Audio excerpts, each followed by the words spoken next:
Ladies and gentlemen, bienvenue au combat des champions. Avec à ma droite, le champion des profs d'anglais, Jay Garby.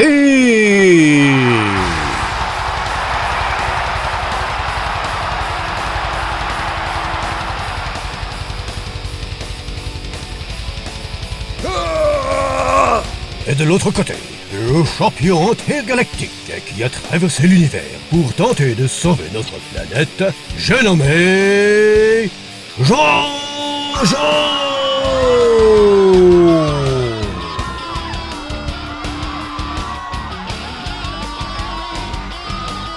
Hello everybody! I'm very excited. I'm very excited.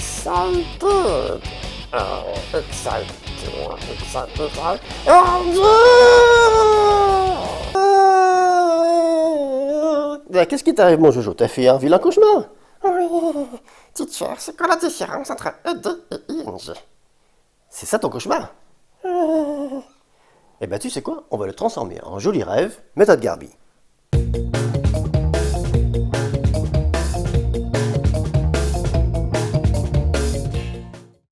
Hello everyone! Vous avez probablement vu la vidéo sur la prononciation du ED pour les verbes réguliers au simple past et au participe passé.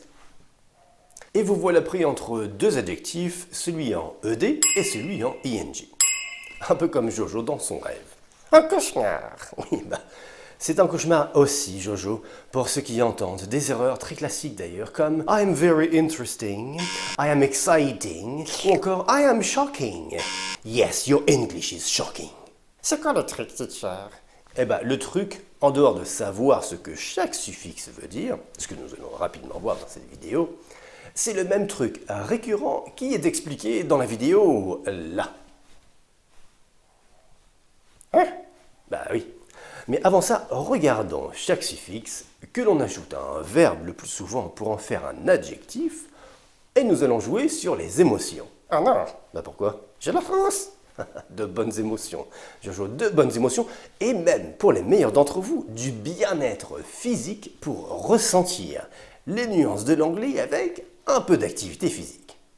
Non, et c'est sans commentaire, Jojo. Merci. C'est parti. On commence par le plus facile, ED ou participe passé. La troisième colonne des verbes irréguliers. Oui, exactement, Jojo. Quel que soit le style de liste. Elle sera critique si vous avez de la mémoire, et la liste de Dieu si vous avez envie d'être intelligent facilement. Oh, Jojo, t'abuses un peu là.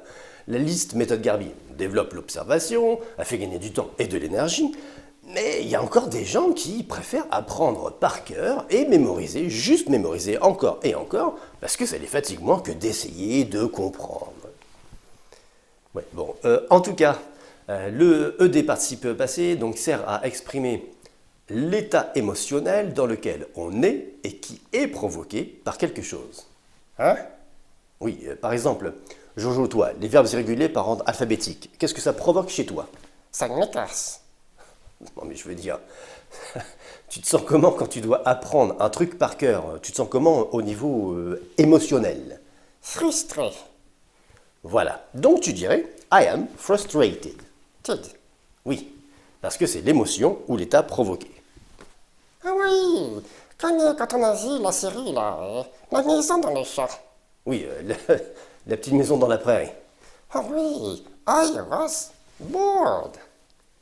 Ouais, on pourrait même dire d'ailleurs I felt bored. Oui, c'est ça en anglais. Mais moi, j'ai rien ressenti. Dans tous les cas, l'adjectif en ED, qui va servir donc pour décrire un état émotionnel provoqué, ressenti.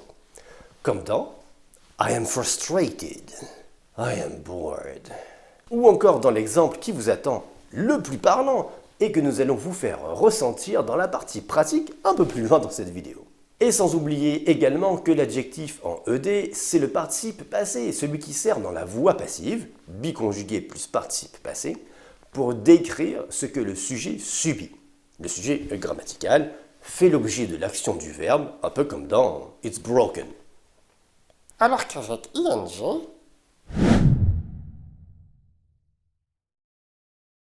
Pour le suffixe ing, à ne pas confondre avec be plus ing, ce suffixe seul sert à construire l'adjectif qui cause, qui provoque, qui est la source de l'action du verbe.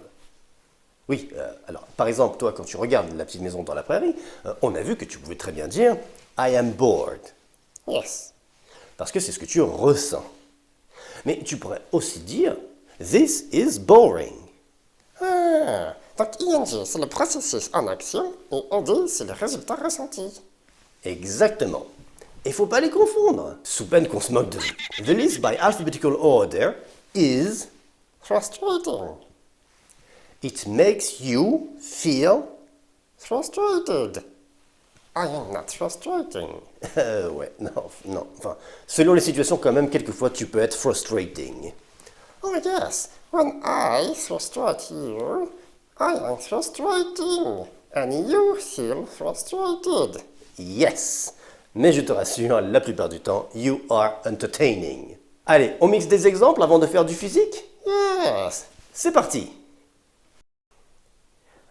Wow, this is amazing. I'm amazed. This is boring. Oh no, I am not bored. I am very interested. It's a very interesting book. Is it?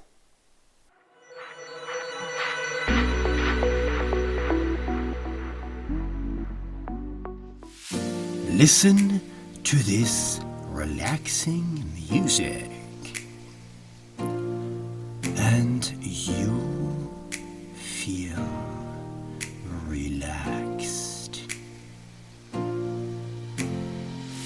Oh, the music is getting exciting.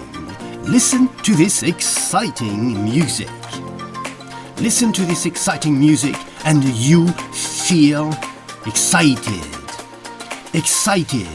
Go! I feel excited. Excited. Move and feel excited. Say it. I feel excited. Excited.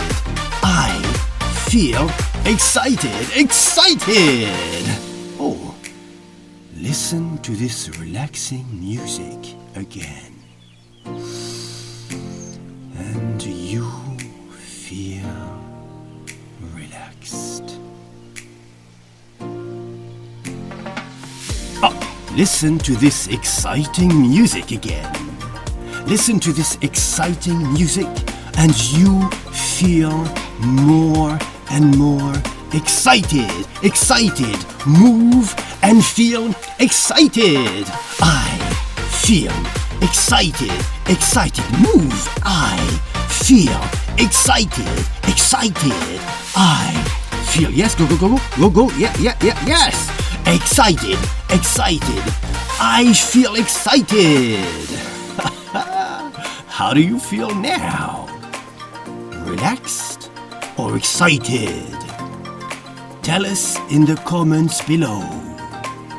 Enjoy this video again and again, and see you soon on Method Garby.